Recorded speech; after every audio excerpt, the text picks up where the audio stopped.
Fun Island.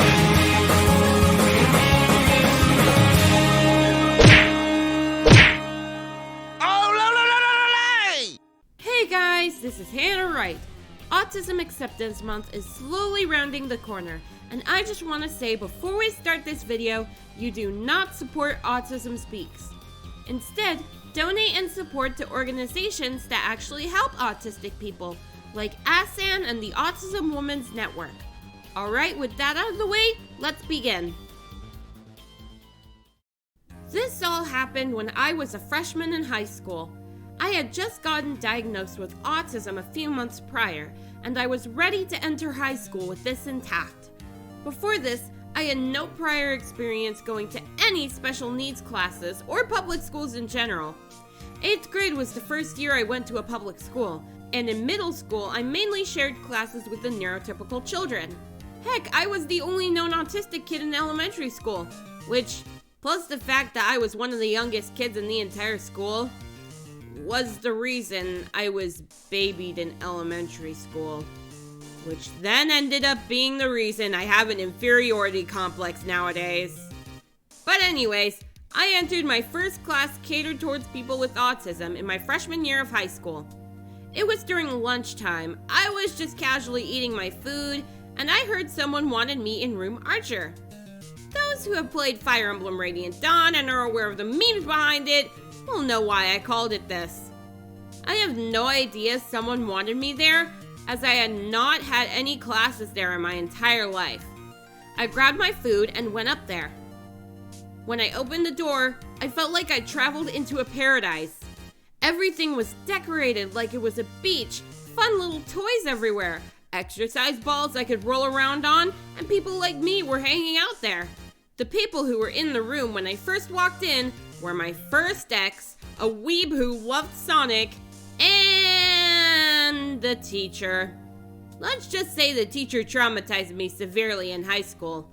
Like, she wasn't even there the entire year. She was replaced with another person who seemed to respect me much more as a person. To keep her identity anonymous, because she might be secretly watching my YouTube videos without me knowing, I'll be fake naming her Mrs. Hawthorne. Now, Mrs. Hawthorne, at a glance, seemed to be a pretty nice woman who looked like she knew what she was talking about. But she didn't. She had no idea what autistic people were like, and managed to make me cry twice. Here's the story. The first time she made me cry was during lunchtime. It was around the time I had health class. Mrs. Hawthorne asked me what I had for that lunch, and I didn't want to tell her because I knew for a fact that she wouldn't like it. Us autistic people are pretty picky eaters due to sensory-related issues. I would eat the same thing every day: pizza, a Pop-Tart, fruit snacks, and a small muffin. None of the healthy options at my school were stuff I could consume, so I would get things that I could actually stomach. Mrs. Hawthorne didn't like that. She was pretty mad at me. She said I needed to have a healthy diet or I'd die sooner. Basically fear-mongering me into eating stuff I wasn't comfortable eating. Even though I never told her what I ate, she knew I was eating an unbalanced diet, and she started to go as far as body shame me for it. I was in tears, feeling absolutely ashamed of myself because of the food I was eating. Now, I can't tell you exactly what was going on at the time, but I certainly was rather upset from that experience. The second time she made me cry was later on, sometime after I got my Wii U. I was on Scratch, messaging some people.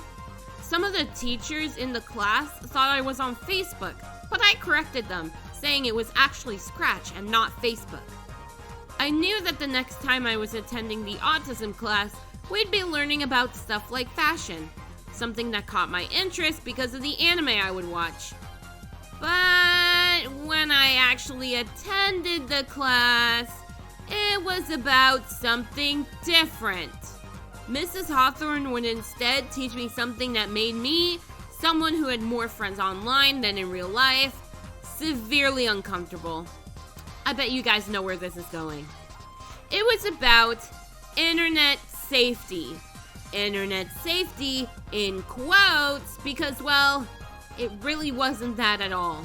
Listen, I know basic internet safety. Don't share your private information, don't post naked pictures, don't interact with suspicious people, stuff like that. But what actually went down was pretty much shaming me for having online friends. At this point, I was very upset at Miss Hawthorne. My online friends were my treasure, and she was stomping on them like they were some sort of big brown bear. You know what I'm talking about. Mrs. Hawthorne would then make very obviously exaggerated claims about my online friends. Like how this one kid who had a crush on me, when he did his face reveal, he was actually some 30-year-old man who used the kid and held him at gunpoint. Listen, I bet if an actual big brown bear wanted to trick me into thinking he was some kid, he'd probably just look up pictures of young-looking boys and post a picture of that, when it would be very obvious he was trying to catfish me. I was really hoping the other teachers in the room would back me up, but they were on Mrs. Hawthorne's side, much to my disappointment. Mrs. Hawthorne would call me naive and said, "But you don't know that," whenever I try to argue with her about how not everyone on the internet is a big brown bear. I cried a ton during lunchtime. One of my friends helped comfort me after that traumatizing incident, and I really thank them for that. It seems like my school didn't approve of Mrs. Hawthorne's actions, as less than a year later, she was replaced with another teacher. Good thing though. Anyways, I hope you guys enjoyed this video about me dunking on a teacher I haven't talked to in 6 years. Did you have a bad experience with a teacher? Let me know in the comments. I'll see you guys next time. I promise that the next video will not be me dunking on someone.